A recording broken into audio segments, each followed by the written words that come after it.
Mireu, avui a la classe de matemàtiques aprendrem a saber quins números són més grans o més petits que d'altres. Veieu aquests dos cocodrils que tenim aquí baix? Aquests seran els símbols de més gran que un número i més petit que un altre número. El millor per aprendre-ho és fent exemples. Mireu, us en recordeu dels policubs de les classes? Jo aquí a casa tinc algunes peces de Lego i ho podeu fer amb peces de Lego si teniu a casa, o si teniu policubs, doncs ho podeu fer amb policubs o amb altres objectes que tingueu per casa que es puguin apilar. Mireu, per exemple, aquí tenim 1, 2, 3, 4 i 5 peces de Lego, sí? Per tant, tenim el número 5. I aquí tenim 1, 2, 3 i 4 peces de Lego. Tenim el número 4. Quina torre és més alta que l'altra? Molt bé, aquesta d'aquí, sí, que és el número 5. Per tant, sabem que el número 5 és més gran que el número 4. Si tenim aquests cocodrils, quina creieu que és la part més gran? La part oberta, oi? Doncs llavors tindrem aquest símbol. Sempre posarem el símbol amb la part oberta, que és el número més gran. Ho veieu? El número 5 és més gran que el número 4.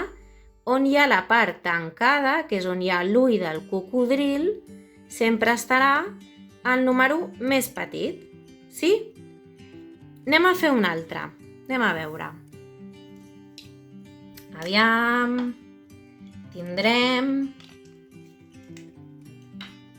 Posarem aquestes dues torres. Uau, es veu molt la diferència amb aquestes, Mireu, aquí tenim 1, 2, 3, 4, 5 i 6.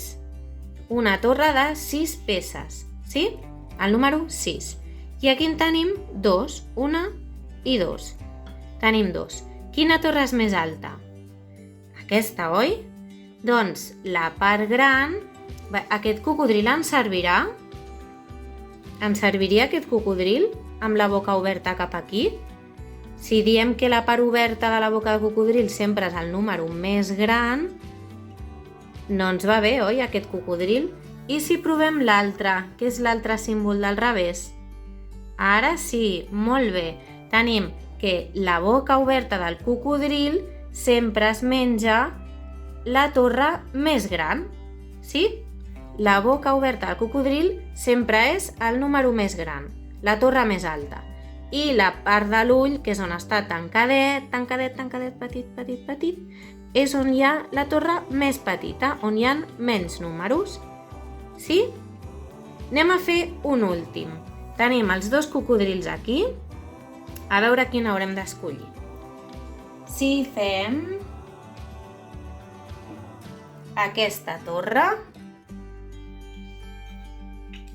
i aquesta torre, val?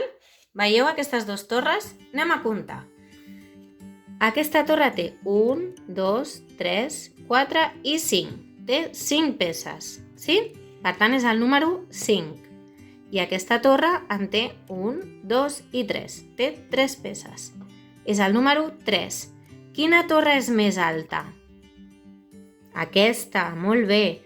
Per tant, el cocodril sempre es menja la torre més alta. Quin dels dos cocodrils es menjarà la torre més alta?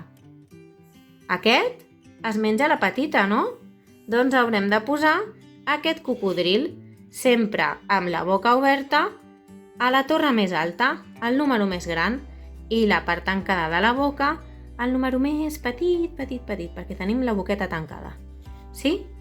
Aquesta peça, per tant, diem que el 5 és més gran que el número 3. Sí? Ens hem d'imaginar super bé que els símbols que tenim a les feinetes de mates són com la boca del cocodril. Sí? Fins i tot, si voleu, li podeu dibuixar com si fos la boca del cocodril a les feinetes del cocodril. Vale? Que vagin molt bé les feinetes. Adeu!